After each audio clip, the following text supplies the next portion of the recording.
بسم اللہ الرحمن الرحیم، میں ہوں اسماعیل قاسم اور آپ دیکھ رہے ہیں حرف راز اور یا مقبول جان کے ساتھ۔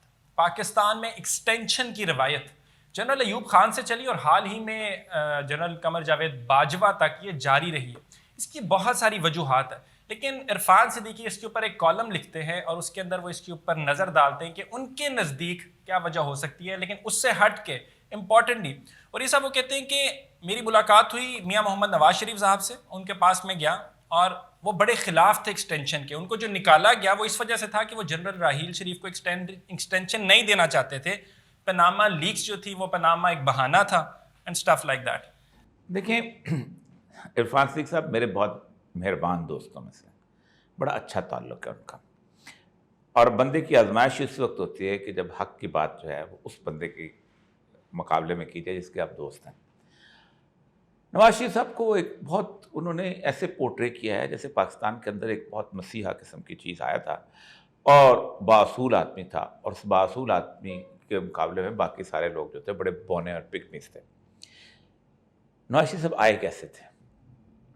نواز شریف صاحب ایک سرمایہ دار نام تھا محمد شریف، اس کے بیٹے تھے، جس کی ملیں جو تھیں وہ اس کے اکیلے کی نہیں، پاکستان کے اندر کم از کم 2-2,500 لوگوں کی ملیں جو تھیں بھٹو نے نیشنلائز کر لی تھی۔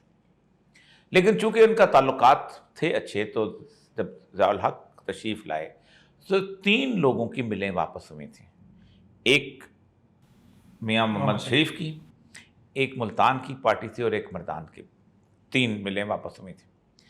ہمیشہ ہوتا یہ ہے کہ اب بینک نیشنلائز کرتے ہیں تو آپ کیا کہتے ہیں کہ بینک جو ہے آکشن کرتے ہیں۔ ان کو آکشن نہیں کیا گیا تھا، ان کو واپس دے دی گئی تھی، اور ساتھ یہ بھی کہا گیا تھا کہ آپ اس کے لیے بینک کا کچھ پیسے دیتے ہیں، ہم نے آپ کی ملیں خراب کر دی ہیں، آپ اس کو ٹھیک کر لیں۔ انٹرسٹنگ۔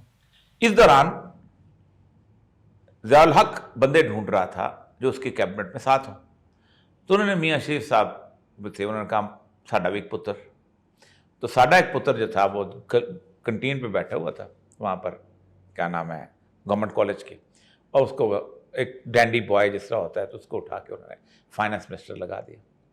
اس فائنانس منسٹر کے 4 دوست تھے، ایک اس کے دوست تھے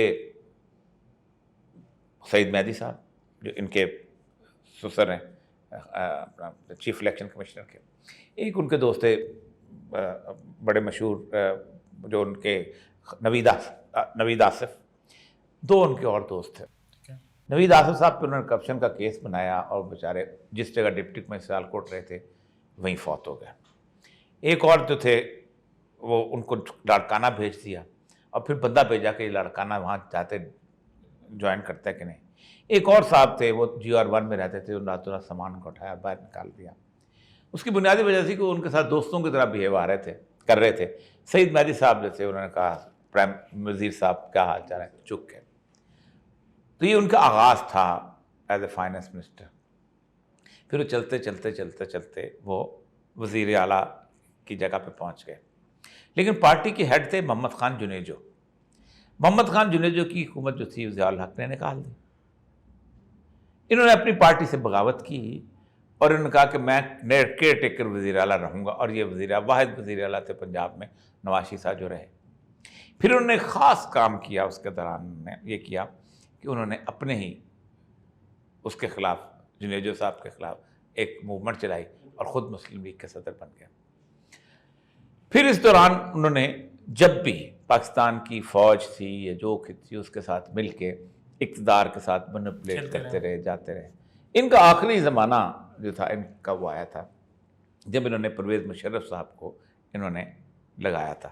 پرویز مشرف کو 4-5ویں نمبر پہ تھے، انہوں نے علی قلی خان جو تھے ٹاپ پہ تھے، بڑے ساتھ ڈرنائے تھے، ان کو ختم کر دیا۔ میرٹ یاد نہیں آیا اس وقت، ٹھیک ہے۔ بلکہ ہوا یہ تھا کہ پرویز مشرف جس وقت بن گیا تھا تو انہوں نے پھر منور کرنا شروع کیا کہ کس کو اور لگائیں۔ تو میں اس وقت کوئٹہ میں تھا، تو کوئٹہ میں ایک قادر پرویز صاحب ہوتے تھے، وہ وہاں پر چیف کور کمانڈر تھے، وہ کہیں جا کے ملے تھے ان سے، تو پرویز مشرف غصے میں آ گیا، اس نے اپنے کور کمانڈر کو نوکری سے نکال دیا۔ پھر انہوں نے پرویز مشرف سے ان کو نکال دیا۔ پھر اس کے بعد ان کی ساری جو ہے تگ و دو اسی چکر میں رہی کہ کس طرح میں اوور پاور کرتا ہوں، کس طرح جو عرفان صدیقی صاحب کہتے ہیں نا ریڈ لائن یہ ہوتی ہے کہ مجھے کتنا سپورٹ کرتے ہو، اگر تم مجھے سپورٹ نہیں کرتے ہو تو میری ریڈ لائن میں۔ جہانگیر کرامت صاحب سے انہوں نے استعفیٰ لیا اس کے بنا۔ اب